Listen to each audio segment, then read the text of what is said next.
மறுமையிலே அவர்களுடைய வாய்களுக்கு முத்திரையிடப்படும், கைகள் பேசும். துகல்லிமுனா ஐதீஹிம், அவர்களுடைய கைகள் பேசும் என்று அல்லாஹ் குர்ஆனிலே சொல்லி காட்டுகிறார்.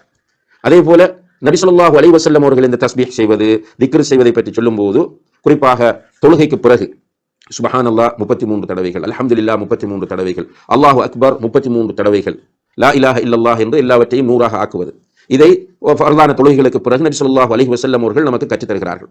அதை பற்றி அவர்கள் சொல்லும்போது உஅகுத்ன பிஅனாமிலிக்கும், உங்களுடைய விரல்களால் அதை எண்ணுங்கள் என்று சொல்கிறார்கள். சுப்ஹானல்லாஹ், உங்களுடைய விரல்களால் எண்ணுங்கள். சுப்ஹானல்லாஹ் 33 தடவை விரல்களால் எண்ணுங்கள். அல்ஹம்துலில்லாஹ் 33 தடவை உங்களுடைய விரல்களால் எண்ணுங்கள். அல்லாஹு அக்பர் 33 தடவை உங்களுடைய விரல்களால் எண்ணுங்கள். ஏனென்றால் ஃபஇன்னஹுன்ன மஸ்ஊலாத்துன் வ முஸ்தந்தகாத், நாளை மறுமையிலே இவை விசாரிக்கப்படும். சுப்ஹானல்லாஹ், இந்த விரல்கள் நாளை மறுமையிலே விசாரிக்கப்படும், நாளை மறுமையிலே அவை பேச வைக்கப்படும் என்று நபிகள் நாயகம் ஸல்லல்லாஹு அலைஹி வஸல்லம் அவர்கள் சொல்கிறார்கள்.